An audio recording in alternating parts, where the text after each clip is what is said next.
악령 이해를 시작하겠습니다. 1900년대 후반 대부분의 공산주의 국가들이 멸망함을 보여줌으로써 절대자는 자신의 뜻을 현실에서 분명하게 전하였다. 공산주의는 사회에서 이루어지는 수직적, 수평적 분할을 부정하죠. 나아가 시장과 자본을 부정해요.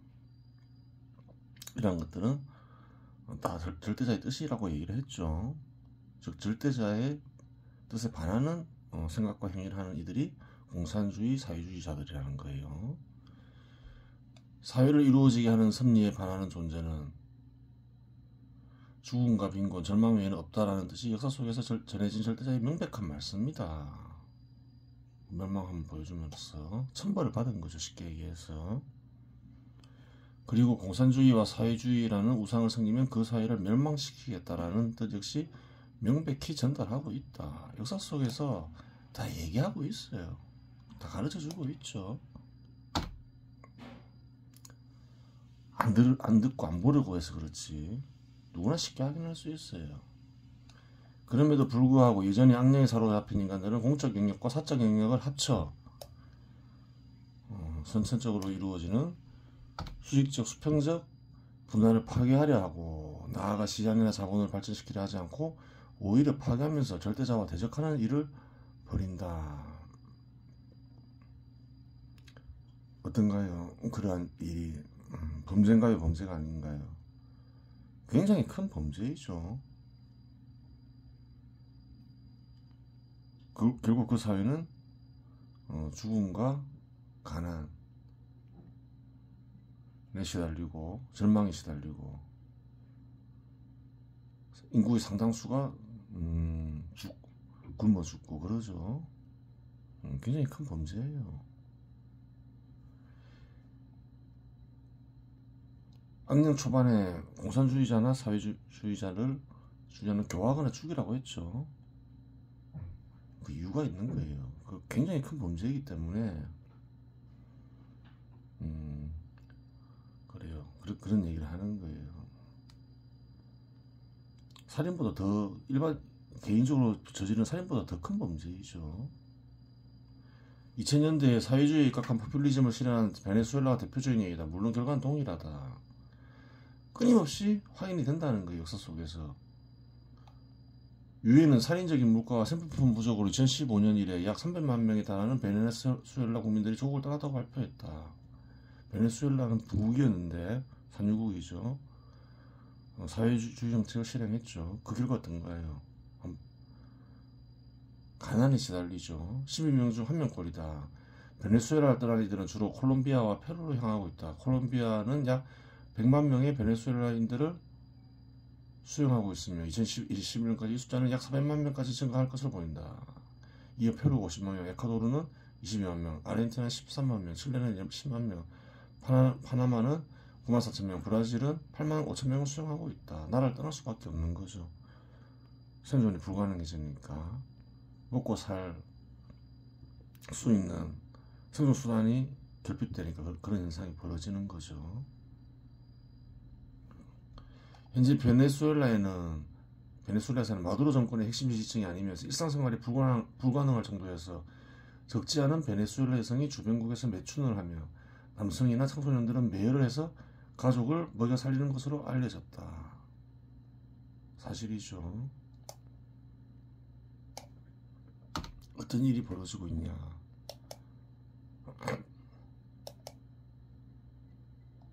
터주기 롤모델 베네수엘라 국민 42% 쿠데타 소망. 2019년도에 기사가 나왔죠. 사실이겠죠. 국내 자익은 이런 베네수엘라를 롤 모델로 삼았다고 하죠.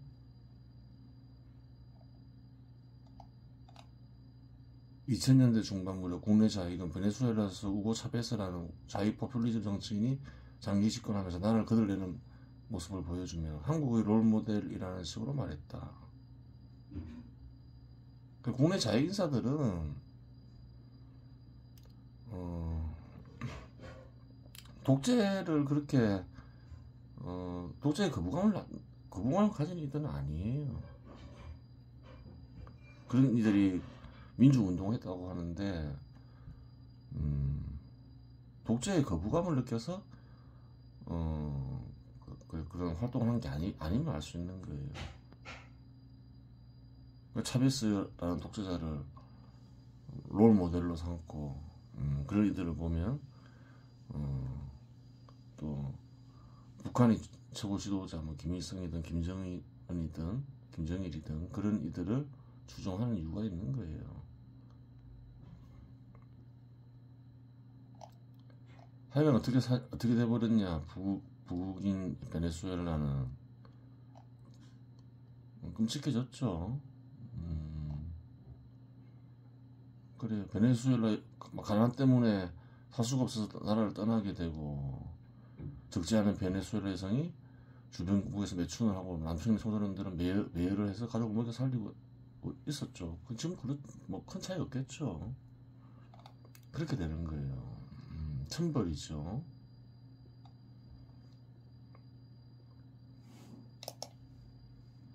집단이 타락하면 그렇게 되는 거예요. 많은 사람들이 절대자의 뜻을 어기면 좀 달라지지 않을까. 결과는 달라지지 않는다는 거죠. 그러면 현 시대의 악령이나 악령의 종자인 공산주의자나 사회주의자가 양산되는 원인을 살펴보아야 한다. 이들은 공적 영역과 사적 영역의 분할 원인을 살피지 않고 선천적으로 이루어지는 수익적 수평적 분화의 원리가 절대자의 뜻임을 알지 못한다. 선천적으로 이루어지는 것은 그만한 이유가 있다. 그래요. 사회 생산성을 높이기 위함이다. 근데 수익적 수평적 분화를 파괴하면서 더 살기 좋은 사회가 올 것이라 생각하지만 사회의 생산성이 급감하면서 먹고 살기가 어려워진다는 거예요. 굶어 죽는 일까지 생기면서 일반적으로 공직자는 신분이 보장되고 왜 이런 생각을 하느냐. 공산주의자나 사회주의자가 그것도 한번 살펴봐야 되는 거죠. 관찰하면 어떤가요? 사회를. 일반적으로 공직자는 신분이 보장되고 안정적인 소득을 획득한다. 그런 경우가 허다하죠. 상대적으로 그렇다는 거죠. 다른 사회 구성원들에 비해서. 반면에 사적 영역에서 신분과 안정적인 소득이 보장되는 경우는 필연적이거나 일반적인 현상이 아니다. 기업은 흥할 수도 있고 망할 수도 있으며, 그렇죠. 잘 될 수도 있고 잘 되지 않을 수도 있다. 따라서 기업에 속한 기업 소유자나 근로자 역시 자신이 속한 기업의 영향을 받을 수밖에 없다. 기업은 기업 소유자와 근로자의 삶의 터전이죠. 기업이 잘못되면 다 잘못되는 거예요. 누구만 잘못되고 그런 건 없다는 거예요. 그리고 사적 영역에서는 기업의 활동에 참여하지 못하는 인간들 역시 생겨난다. 실업자들도 있는 거죠. 공직자도 되지 못하고. 그러한 인간들은 필연적으로 생존의 위협을 받을 수 있다. 또 그러한 인간들에게 안정적인 소득, 공무원처럼 안정적인 소득을 보장하겠다. 그러면 혹하겠죠. 즉 대체로 현시대 공직자들은 사적 영역에 종사하며 소득을 얻는 이들보다 좋은 조건에서 일하는 경우가 일반적이다. 결국 공산주의나 사회주의자가 추구하는 바는 전 국민들을 공무원으로 만드는 것이라고 보면 된다. 그 미끼를 던져야죠. 그래야지 국민들이 혹해서 따를 거 아니에요. 그래야지 권력을 잡을 수도 있고. 전 국민들을 공무원으로 만들면 국가가 전 국민들의 생존을 보장해야 된다. 공무원을 만들었으니 생존을 보장해야 되겠죠. 생존을 위한 생산물은 사적 영역의 자본이 생산하니 모든 자본들을 국유화해야 하며 이는 소유권과 시장의 철폐, 민간기업의 국유화 없이는 불가능하다. 전 국민들을 공무원으로 만들었으니 그렇게 해야 되겠죠. 물론 소유권이 철폐되면 시장과 민간기업은 사라지게 된다. 즉 국민들을 공직자로 만들면 전 국민들이 공무원처럼 안정적인 소득을 얻을 수 있는 것처럼 보이니 기발한 발상처럼 보인다. 보일 수 있다. 보이겠죠. 하지만 이러한 일이 가능하다면 고대의 왕이나 황제가 막강한 권력으로 그러한 시도를 하였을 것이다. 그러한 생각을 하는 현대인들은 자기가 아주 기발한 발상을 한다고 생각하고 공동체 구성원들을 위한다고 생각할 수 있는 거예요. 대단한 생각처럼 할 수 있는데 대단한 게 아니라는 거예요. 섭리 어긋나뿐만 아니라 그런 생각은 아주 오래 전부터 많은 사람들이 해왔다는 거예요. 다 실패해서 그렇지 안 되는 일이었다는 거예요. 그래서 얘기를 해주겠죠. 국민들의 안정적인 삶을 보장하게 되면 왕이나 황제를 칭송하기 마련이다. 또한 왕이나 황제는 모든 생산물을 소유해 나누어주는 위치에 있으니 더욱 강력한 권한을 지니게 된다. 왕이나 황제가 안 할 이유가 없는 거죠. 그런 공산주의 정책을 완벽하게 지배할 수가 있는데, 따라서 왕이나 황제가 그러한 시도를 하지 않을 이유가 전혀 없다. 고대의 왕이나 황제가 어리석어 그러한 일을 하지 않았다고 보면 안 된다. 공산주의나 사회주의와 같은 관념은 이미 수천 년 전 고대에도 존재했었다. 왕이나 황제 다 알고 있었다는 거예요. 그럼에도 안 한 이유는 불가능하니까 안 했다는 거예요. 한번 보겠습니다. 플라톤이 쓴 글에 나오는 거죠. 다 이제 그런 것들이 논의가 됐다 이 말이죠. 소크라테스 참된 수호자는 앞에서 말한 조건과 방금 말한 조건, 즉 재산의 공동 소유와 가족의 공동 소유를 겸해야 한다는 말이네. 공직자들은 공직자들에 한해서라도 공산주의를 실현해야 된다 이 말을 하는 거죠. 다시 말해서 이 양자에 있어서 똑같이 내 것과 내 것 아닌 것으로 구별하는 것을 방지하여 나라를 분열시키는 일, 즉 각자가 개별적인 처자와 개별적인 쾌락과 고통을 지니고 있는 개별적인 집에 각각 자기 소유를 갖고 감으로써 나라를 분열시키는 일이 없을 걸세. 자기 것이 있음으로 해서 부정부패가 일어난다는 거죠. 그렇게 그것을 방지하기 위해서는 공산화해야 된다. 정부 영역은. 따라서 그렇게 되려면 내 것에 대한 모든 사람의 견해가 같아야 하네. 이것이 내 것에 대한 견해가 일치된다면 자연의 기쁨이나 괴로움도 공동으로 느끼게 될 것에. 공동 소유. 재산과 가족까지 공동 소유해야 된다 했죠. 그래요. 이것을 사회 전체적으로 확장하면 이제 사회 전체를 공산화한다는 거죠. 재산을 공동 소유하고. 플라톤은 부분적 공산화를 주장한 거죠. 플라톤도 이제 민간 부문까지 공산화하는 건 무리라고 했음을 알 수 있는 거예요. 그렇게 하면 이제 제대로 생산이 안 되니까. 근데 이런 것도 말이 안 되는 거죠. 하여간 보겠습니다. 다른 논의들도 있었겠죠. 플라톤은 기원전 4세기경 활동하였다. 따라서 약 2400년 전 공동 소유에 관한 문제가 이미 부분적으로나 전체적으로 다루어졌음을 알 수 있다. 플라톤은 이제 정부 영역 부분적으로 다루었죠. 따라서 고대인들이 공산주의나 사회주의를 몰라서 그러한 시도를 안 한 것이 아님을 알 수 있다. 다 생각한다는 거예요. 고대인들도 그런 식으로 국가를 운영하면 국가가 멸망한다는 사실을 알았기 때문에 시도를 안 한 것이다. 전혀 시도를 안 했는데 또 그것도 아니겠죠. 만약 왕이나 황제가 국가의 모든 재산을 자신이 소유하고 전 국민들을 공식적으로 만들어 생존수단이나 욕망 충족수단을 제공한다고 생각하자. 이 경우 국가의 모든 재산을 임금이나 황제가 소유하게 되었으니 임금이나 황제는 전 국민들이 생존을 책임져야 한다. 그렇죠. 만약 이러한 시도가 성공하면 국민들은 왕이나 황제를 부모를 대하시 따를 것이며 왕이나 황제는 무소불위의 권력을 누릴 수 있다.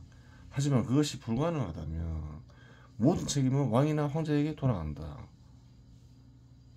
그렇지. 모두 공산화해서 모든 재산을 국가의 왕이나 황제가 관리해요.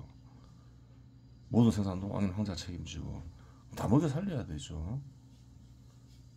근데 그게 안 돼요. 그렇게 하겠다 해놓고 그러면 책임이 다 왕이나 황제에게 돌아가겠죠. 왕이나 황제가 아니라 특정 집단이 그렇게 해도 마찬가지죠. 생존이 불가능하다고 판단하는 국민들은 폭동을 일으킬 것은 분명한 일이기 때문이다. 그래요. 20세기 후반에 멸망한 공산주의 국가들 보면 알잖아요. 고대에 공동 소유하여 공동 분배하는 형식이 실제하지 않았던 것도 아니다. 공산주의 정책이 고대에도 시도됐다는 거예요. 그러한 경우는 매우 미개한 종족들 사이에서 행해졌는데 생산성 증가에 도움이 되지 않고 분쟁만 야기하며 문명의 발전 과정에서 결국 사라졌다. 시도가 있었으면 다 사라졌다는 거예요. 위기인처럼 살다가. 아리스토텔레스의 정치학에 나오는 글이죠. 첫째는 땅은 각기 소유하되 현실대로 얘기하면 기업은 각기 소유하되 이거죠. 작물은 공유로 하여 공동으로 소비하는 체제인데 그 소득, 나아가 이익은 공동으로 관리하자 이런 주의죠. 이것은 실제로 몇몇 야만 부족들에 있어서는 시행되고 있다. 실제로 시행되었다는 거예요. 멸망했지만 발전하지 못하고 또 어떤 경우가 있냐. 둘째는 이와는 반대로 땅의 소유와 경작은 그 기업의 소유와 생산을 공동으로 하되 작물은 개인들에게 나누어 주었다. 이런 수도 있었다는 거예요. 그래요. 공산주의 국가랑 똑같죠. 각자 소비하도록 하는 것으로 이것 역시 몇 야망주들이 실시하고 있다고 한다. 시도가 다 있었죠. 그 소비는 이제 가족 단위에서 개인 단위로 하게 해준다는 거예요. 재산을 공동으로 하고 공동 소유하고 생산도 공동으로 하지만 현실은 공산주의 국가에서 많이 발견되는 정책이었죠. 셋째는 땅과 그 작물의 소비가 모두 공동으로 되는 체제이다. 소비까지 다 공동으로 한다는 거예요. 잠도 다 모여서 자고, 식사도 다 같이 하고 뭐 이런 거죠. 완전히 이제 완전한 공산화죠. 그런 시도 다 있었다는 거예요. 어떻게 되느냐? 마치 농노나 노예처럼 토지를 경작하는 사람들이 토지를 소유하는 시민들과 다른 집단의 경우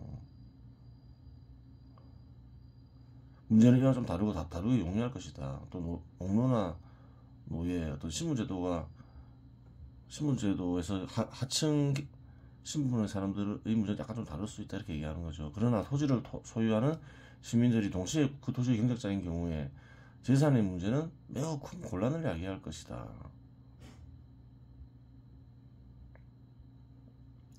그래요. 또 재산에 대해서 생각하면서 사람들은 이렇게 공산화 정책에 대해서 공산화 정책이 실행되면 매우 큰 불만을 지니게 된다는 거예요. 보겠습니다. 사람들이 노동과 그 보상을 공평히 나누지 않으면 일은 더 많이 하고 보수는 덜 받는 사람들은 보상을 많이 받으면서 일을 적게 하는 사람들에게 불평을 터뜨리게 될 것이다. 공동 소유, 공동재산이 좋아 보이지만 생산이 좋아 보이지만 그리고 공동 분배가 좋은 것처럼 보이지만 그게 아니에요. 다툼이 일어난다는 거예요. 똑같이 다 공동으로 소비하면 열심히 일할 이유가 없잖아요. 최대한 적게 일해야 될 거 아니에요. 어차피 공동으로 소비하니까 그게 이익인 거죠. 열심히 일했는데 공동으로 소비하고 공산당 정책이 시행되면 어떻게 되나요? 바본 거죠. 어차피 소비는 다 똑같이 할 건데 최대한 일을 안 하려 하겠죠. 사회 유지가 안 되는 거죠. 사실상 사람들이 함께 살며 어떤 형태의 인간 활동을 같이 한다는 것이 어려운 일이라는 것은 일반적인 진리이다. 몽상이라는 거예요. 공동소유, 공동생산 이런 게 끝없는 분쟁이 일어나고 끝없이 생산성을 떨어뜨리는 거죠. 더욱이 재산의 문제가 연관됐을 때는 특히 그러하다. 재산을 모아서 공동으로 소비한다. 예를 들어서 토지를 그 소유권이 있는데 재산권이 있는데 그 토지를 공동으로 이렇게 소비한다. 토지에서 나온 어떤 작물을 광대한 토지를 가진 이들은 공동으로 소비할 경우 어떤가요? 불만을 가지겠죠. 왜 월등히 내 토지에서 많은 작물이 나는데 왜 똑같이 소비해야 되냐? 그런 문제도 있고 또 공동생산할 경우 나는 기술이 뛰어나서 생산에 큰 기여를 하는데 동국은 열심히 일해서 큰 기여를 하는데 기술도 없고 일 안 하는 이하고 똑같이 소비해야 되냐? 그런 문제가 있잖아요. 끝없는 분쟁이 이어진다는 거예요. 다 실패했다. 다 사라졌죠. 그런 시도가 있었지만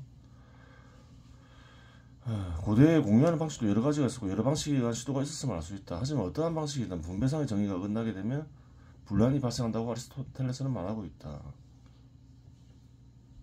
공동으로 생산, 공동으로 소비하는 게 분배 정의를 실현한다고 생각하는 이들이 많잖아요. 근데 그게 아니라는 거예요. 분배상의 정의가 어긋나게 되고 열심히 일하는 사람은 열심히 일하지 않는 사람보다 더 많이 분배를 받아야 될 거 아니에요. 기술이 뛰어난 이는 기술이 없는 이들보다 더 많이 분배를 받아야 되고 그게 분배상의 정의라는 거예요. 근데 분배상의 정의가 파괴된다는 거예요. 여러 가지 분쟁이 발생한다는 거예요. 그러면 공동으로 생산하고 공동으로 분배하는 공유 방식을 살펴봄으로써 분란이 발생하는 원인을 살펴보자. 공동으로 생산하여 공동으로 분배할 경우 능력이나 일한 시간과 무관하게 동일한 소득을 얻게 될 가능성이 크다. 이 경우 열심히 일하고도 상대적으로 적게 받는 사람이 생기고 게으름 피우며 일하고도 상대적으로 많이 받게 되는 사람이 생긴다. 그렇죠. 똑같이 분배해버리면. 혹은 사람들 간의 능력 차이는 무시된 채 분배될 가능성이 크다. 아리스토텔레스는 인간들은 재산에 예민하기 때문에 이런 경우 반드시 분쟁이 발생한다고 말하고 있다. 사실이죠. 현 시대에서 관찰해도 마찬가지라는 거예요. 그런 사회는 반드시 쇠퇴하거나 멸망한다는 거예요. 아리스토텔레스는 이러한 결론을 공동으로 생산하고 분배하는 야만족들을 관찰하며 알았을 것이다. 실제로 써놨죠. 알았죠. 만일 공동으로 생산한 뒤 분배가 지속적으로 이루어지고 이러한 생산 방식에 참여하고 익숙해진 이들은 최대한 일을 하지 않으려 할 것이다. 어차피 동일한 양을 분배받는 상황에서는 일을 하지 않으면 하지 않을수록 이익이 되며 일을 하려고 애쓰면 스스로 손해가 나기 때문이다. 생산에 참여하는 이들이 바보가 아니라는 거예요. 하지만 이러한 분배 형식을 지닌 사회는 지속적일 수 없다. 생산량이 감소하면 사회 구성원들을 부양할 수 없는 상태에 이르기에 결국 붕괴하거나 분배 형식, 즉 삶의 형식을 바꿀 수밖에 없다. 그래서 다 바뀌었다는 거예요. 다 사라져버렸죠. 고대에 시도가 있었지만 이러한 현상은 1900년대 공산화한 국가들에서도 동일하게 나타났다. 그렇죠. 그렇게 시도했지만 다 멸망했고 뭐 다 확인이 되죠. 또 다른 원인 역시 존재한다. 자본들 중에는 규모가 크고 큰 수익을 내며 생산성이 높은 자본들이 존재한다. 한국에서는 대기업을 보면 그러하죠. 물론 그러한 자본들은 사회적으로 흑소수이고 대부분의 자본들은 영세하다. 예를 들어 중소상인들이 자본에서 나오는 소득은 근로자의 소득과 큰 차이가 없다. 실제로 한국에서는 근로자의 소득이 중소상인들의 소득보다 크다. 중소상공인들 자기 재산을 투입해서 공업과 상업에 종사하는 이들이 있죠. 그자들 역시 기업 소유자죠. 대기업의 자본가만 기업 소유자인 건 아니죠. 어떠한 식으로 소득을 얻느냐에 따라서 이제 기업 소유자냐 아니냐가 달려 있죠. 자기 재산을 투입해서 소득을 얻는다. 그럼 기업 소유자가 되는 거예요. 근로자는 다르죠. 자기 재산을 투입하지 않죠. 그러니까 소득도 우리 그런 얘기 있잖아요. 다 똑같이 보면 안 돼요. 기업 소유자의 소득과 근로자의 소득은 같은 단어를 쓸 뿐 소득과 똑같은 소득이 아니라는 거예요. 한국인들은 소득을 다 똑같이 생각하잖아요. 근데 기업 소유자의 소득은 어떤가요? 기업을 운영하다 보면 손해가 날 수도 있고 이익이 날 수도 있고 근로자의 소득은 보장되어 있는 거죠. 또 요즘 한국에서 유행되는 그래요. 주식을 투자해서 이익이 나면 또 마찬가지로 세금을 거두어야 된다. 주식 투자해서 얻는 이익 그 이익도 같은 거냐는 거예요. 다 다른 거라는 거예요. 주식 투자해서 손해가 나면 국가와 정부가 보장할 것이냐 또 그런 얘기가 나오잖아요. 다 나누어서 생각했는데 사람들은 다 다른 것인데 다 같은 것이라고 생각하고 똑같이 취급하려 한다는 거예요. 그 잘못된 거예요. 깊이 다루면 끝이 없으니까 일단 그 정도로만 하겠습니다.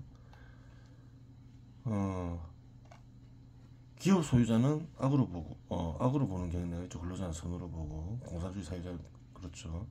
근데 중소상인들 중소기업 소유자들은 어떤가요? 한국에서 보면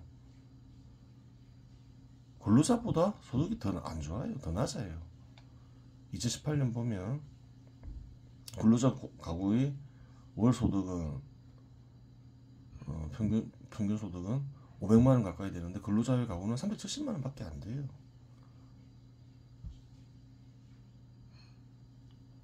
그냥 소득을 가지고서 부익분 기업 소유자는 악당 이렇게 주장하는 것은 잘못된 얘기라는 거예요.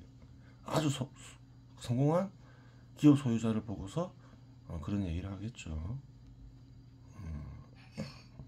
전체적으로 보면 그릇된 견해라는 그게 실제 한국 사회에서는 근로자 신분이 기업 소유자 신분보다 겉으로 보기에는 기업 소유자의 지시를 받으니까 약자인 것처럼 보이지만 소득만 보면 그렇지 않다는 거예요. 더 강자라는 거예요.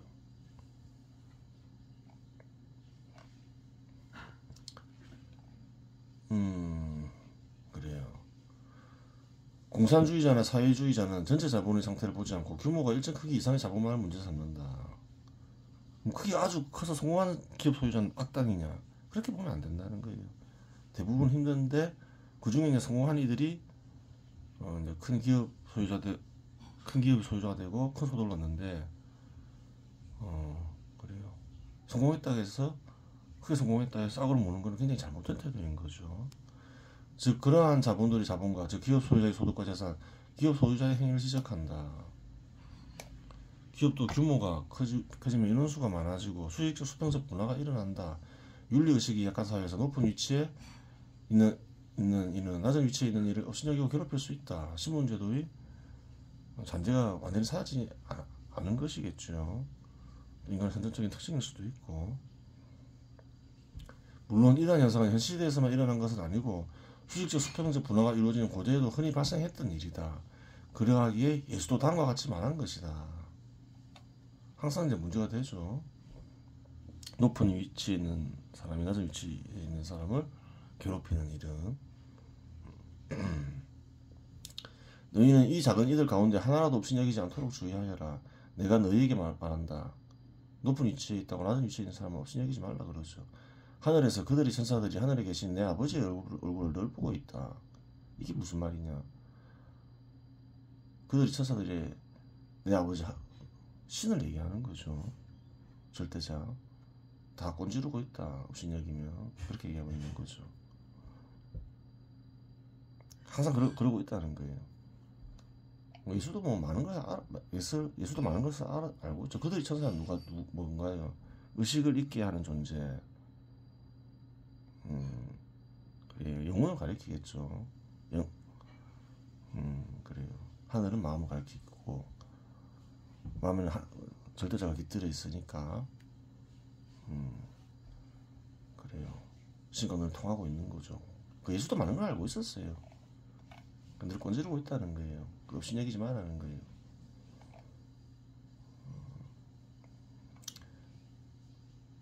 수직적 수평적 질서가 존재하는 사회에서는 공정과 윤리의 문제가 항상 존재한다. 수직적 수평적 불안은 선천적인 그래요. 선천적으로 일어나죠. 절대자의 뜻이죠. 부정할 수가 없어요.